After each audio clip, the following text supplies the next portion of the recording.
Afternoon.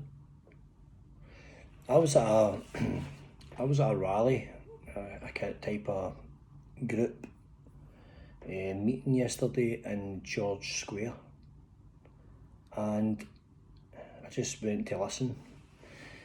And there was a lot of chat about historic abuse, the Quarriers abuse case many decades ago, and some of these guys are there speaking that were victims of that abuse. And I was intrigued to hear that they had been offered under the Redress abuse bill or policy, government backed, that Nicola Sturgeon or whoever had offered them £80,000 each, pretty much to put it to bed. And I'm not going to use the word silence because that's not right, but almost just as a payoff, as a put it to bed kind of payoff. And I thought to myself, wow, that's harsh.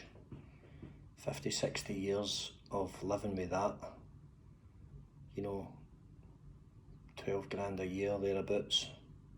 It's not a lot of money, is it? But what does money buy?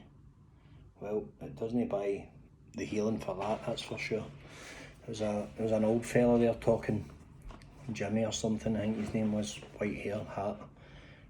And I listened to him and I thought, my heart went out to him. I was like, wow, he's lived his whole life with that. And the abuse was vile, it was disgusting. People in positions of power and care, it's always the same thing, isn't it? It's always the same crack. Makes you wonder if the majority of these people are clever enough to know who they are, that they put themselves into a position where they're in overseeing these young people that are there for the pickings, I suppose. So I listened to a lot of these interesting people. There's another woman who'd been an addict for 30 years and had been 10 or 12 years clean.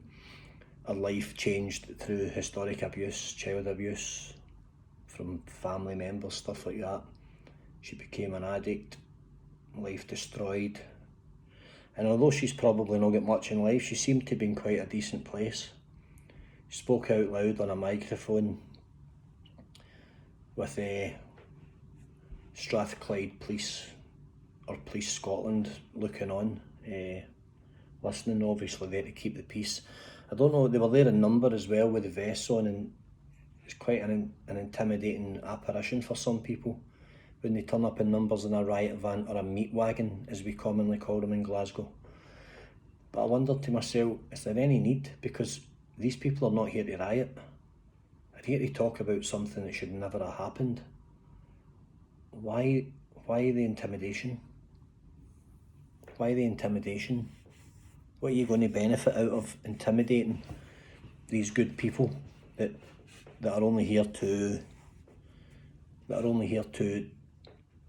get their story out and get their story heard, in the hope that it doesn't happen again to another generation?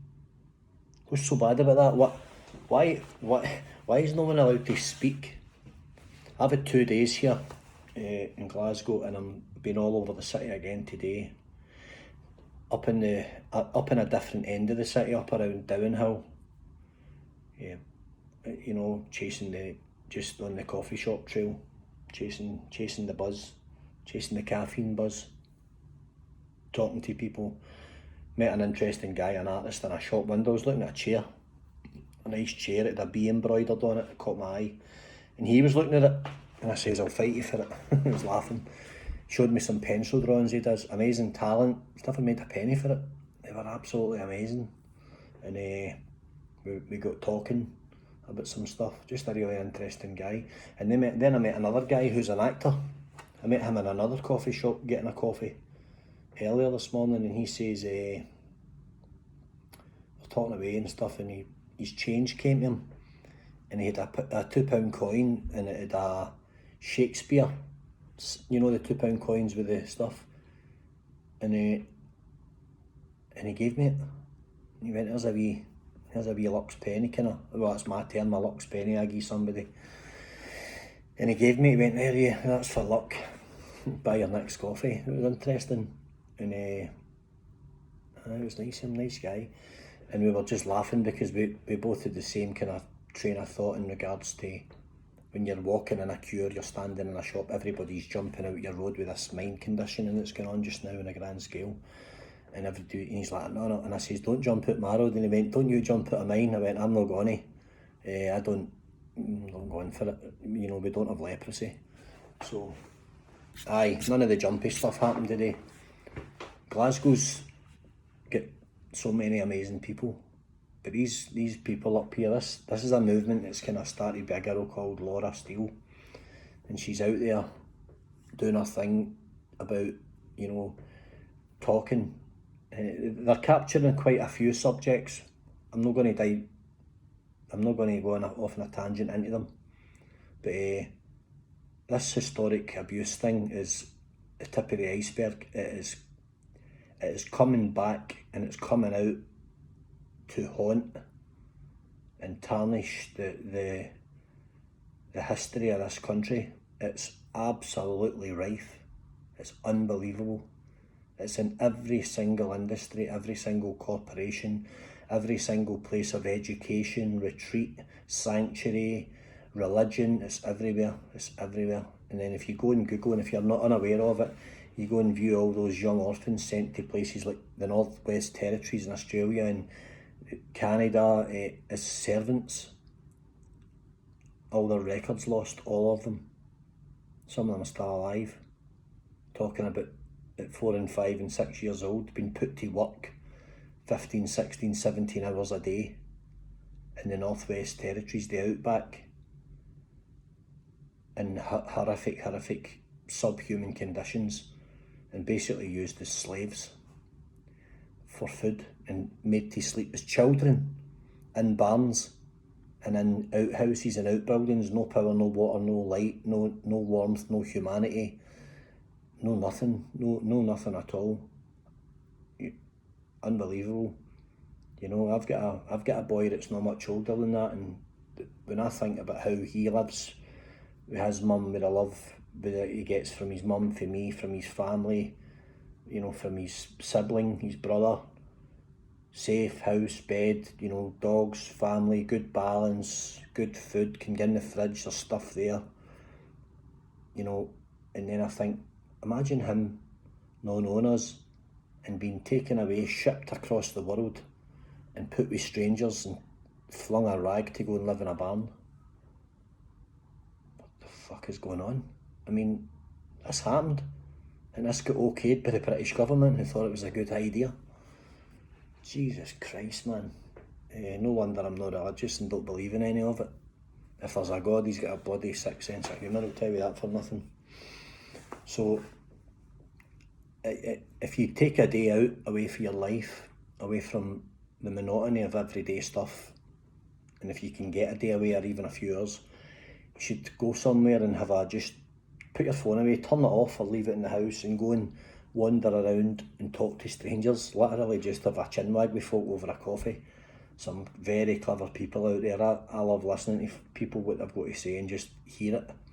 And there's so many intelligent people. I spoke to a guy for ages yesterday at George Square, guy about my same age, Glasgow boy, works offshore and stuff, and very knowledgeable, talking about laws and acts and statutes and, you know, all of the things that's enforced on the masses that probably 98 or 99% don't understand. And they've got, like, you know, he's talking talking about the common law and how it's all this court stuff in courts and polices just got no foundation. And in a sense they're right.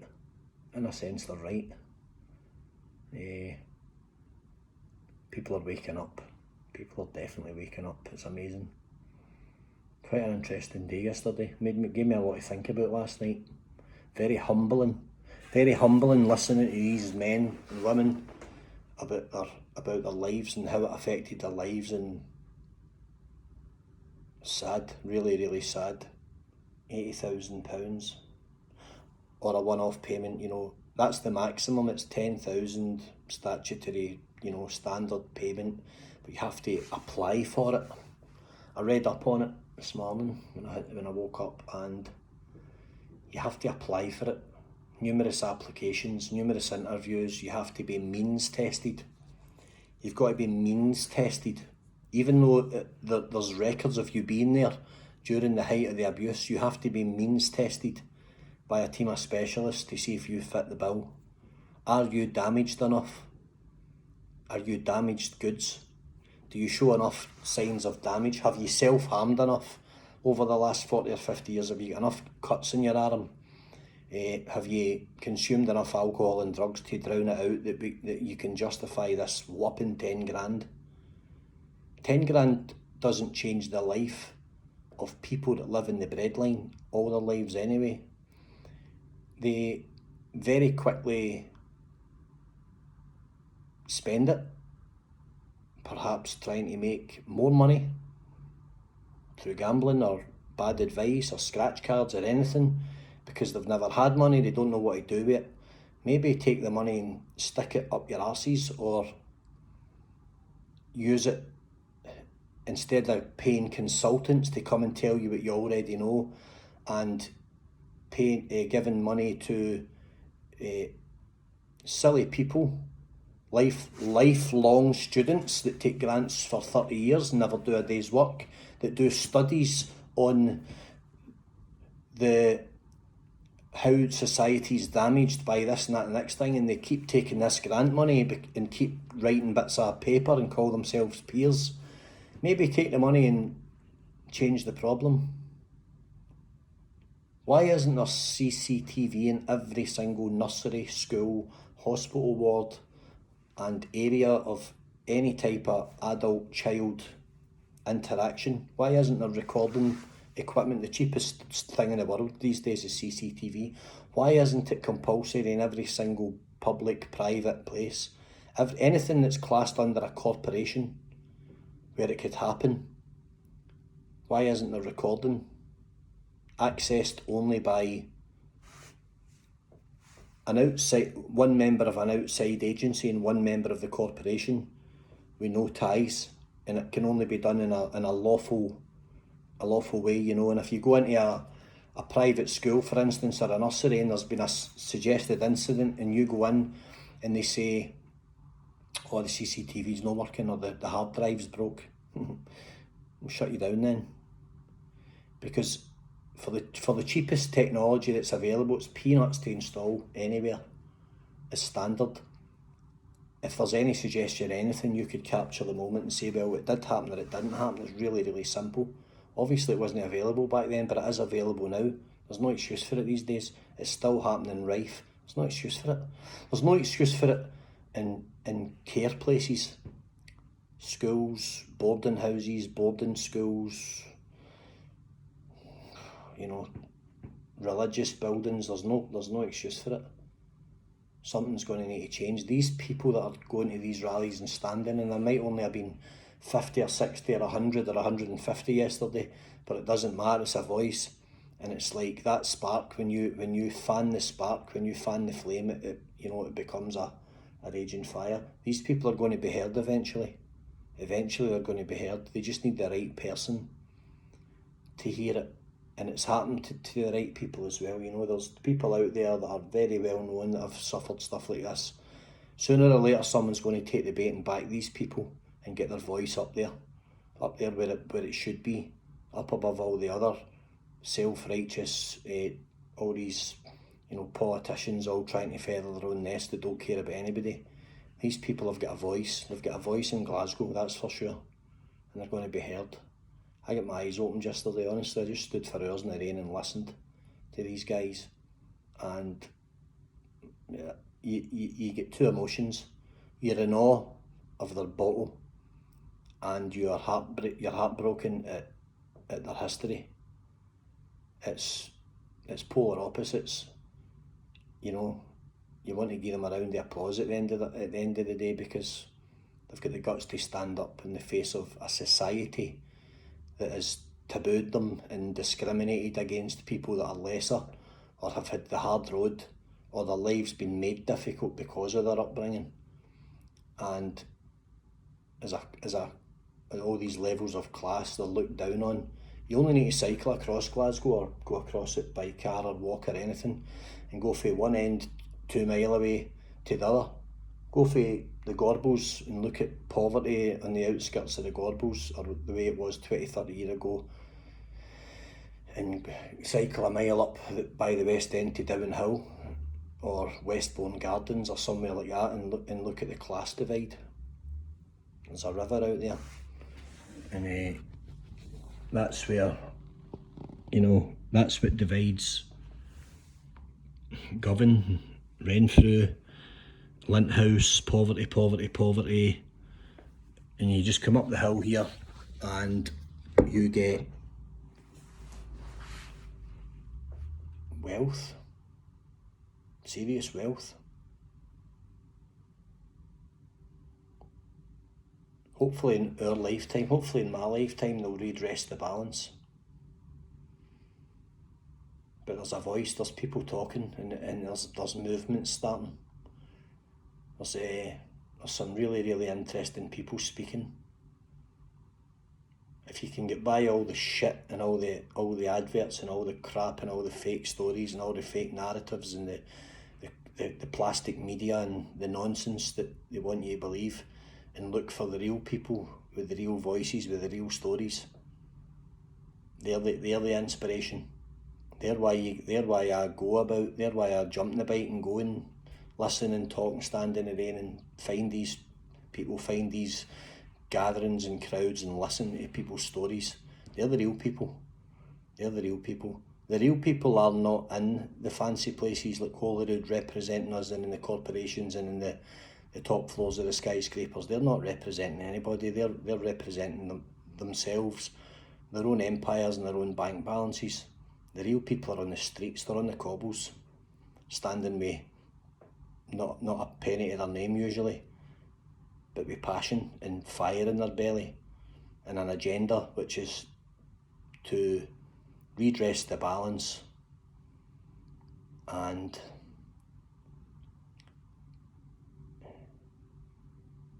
wipe the slate clean for those like them, and give them a little tiny bit of hope.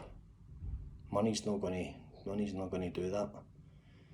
It's pretty shameful of the Scottish government or the British government, or whoever they are, whoever they call themselves, whatever narrative bullshit they're feeding us. It's all crap.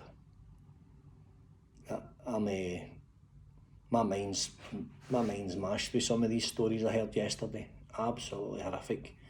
But these people are still here.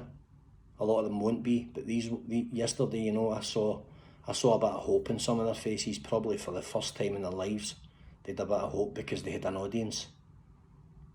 So maybe the next time there's one, you can go and stand there and show them some support. One day out of your year standing in a wet George Square is not going to change your life, but it could change somebody else's. That's what I think.